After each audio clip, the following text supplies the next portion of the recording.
Greetings, this is part 85 of God's Chain of Events.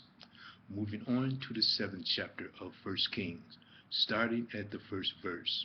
But Solomon was building his own house 30 years, and he finished all his house. He built also the house of the forest of Lebanon. The length thereof was 100 cubits, meaning about 150 feet long, continuing. And the breadth thereof was 50 cubits, meaning about 75 feet wide, continuing.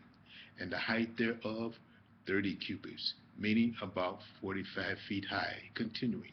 Upon 4 rows of cedar beams upon the pillars, and it was covered with cedar above upon the beams that lay on 45 pillars, 15 in a row.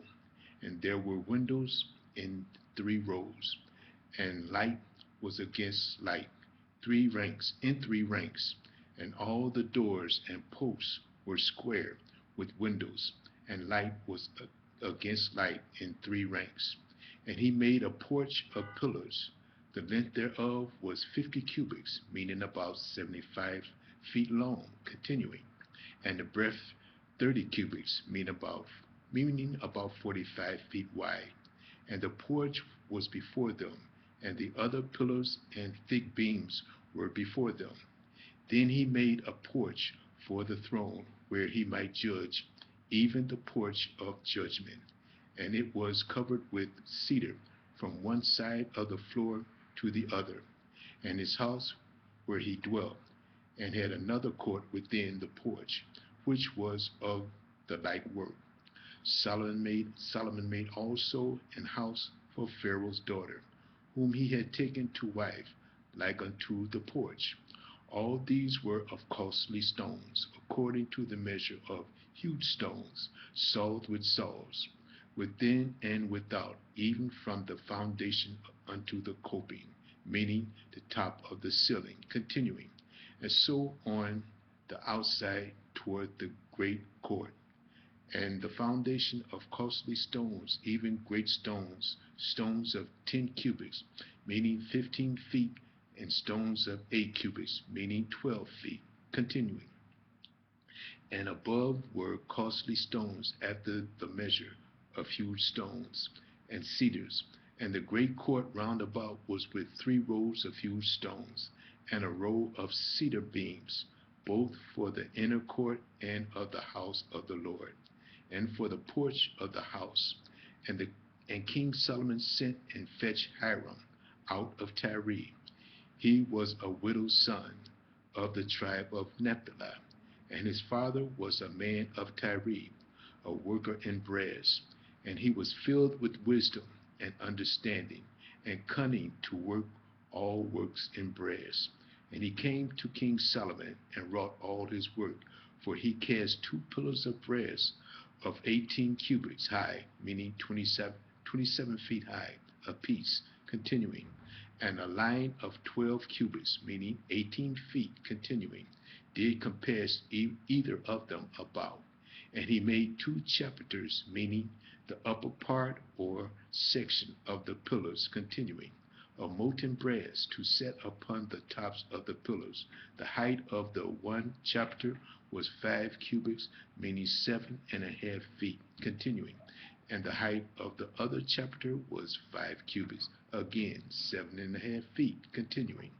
And nets of checkered work and wreaths of chain work for the chapiter, which were upon the top of the pillars, 7 for 1 chapiter and 7 for the other chapiter. And he made the pillars and 2 rows round about the network, around about the other network, meaning a fabric with an arrangement of pattern of things in regular intervals, continuing, to cover the chapiters that were upon the top with pomegranates. And so did he for the other chapiter. And the chapiters that were upon the top of the pillars were of lily work, in the porch 4 cubits, meaning 6 feet, continuing. And the chapiters upon the 2 pillars had pomegranates also above, over, and against the belly, which was by the network. And the pomegranates were 200 in rows round about upon the other chapiters. And he set up the pillars in the porch of the temple. And he set up the right pillar and called the name thereof Jachin. And he set up the left pillar and called the name thereof Boaz. And upon the top of the pillar was lily work. So was the work of the pillars finished. And he made a molten sea, 10 cubits, meaning 15 feet, continuing from one brim to the other. It was round about a line of 30 cubits, meaning about 45 feet, continuing. Did compass it round about. And under the brim of it round about there were knobs, meaning a rounded ornament and the connecting point, continuing. Compassing it 10 in a cubit, meaning 10 in a foot and a half, continuing. Compassing the sea round about, the knops were cast in 2 rows. When it was cast, it stood upon 12 oxen, 3 looking toward the north, 3 looking toward the west, and 3 looking toward the south, and 3 looking toward the east. And the sea was set above them, and all their hinder parts were inward, and it was a handbreadth thick, and the brim thereof was wrought like the brim of a cup with flowers of lilies. It contains 2,000 baths, and he made 10 bases of brass, 4 cubits, meaning 6 feet, continuing, was the length of the base, and 4 cubits, meaning 6 feet, continuing the breadth thereof, and 3 cubits, meaning 4.5 feet, continuing the height of it. And the work of the bases was on this manner. They had borders, and the borders were between the ledges. And on the borders that were between the ledges were lions, oxen, cherubims, and upon the ledges there was a base above, and beneath the lions and oxen were certain additions made of work. And every base had 4 brazen wheels, and plated of brass, and the 4 corners thereof had undersetters, meaning stands, continuing, molting at the side of every addition, and the mouth of it within the chapiters and above was a cubit, meaning about a foot and a half, continuing, but the mouth thereof was round up after the work of the base, and a cubit and a half, meaning over a foot and a half, continuing.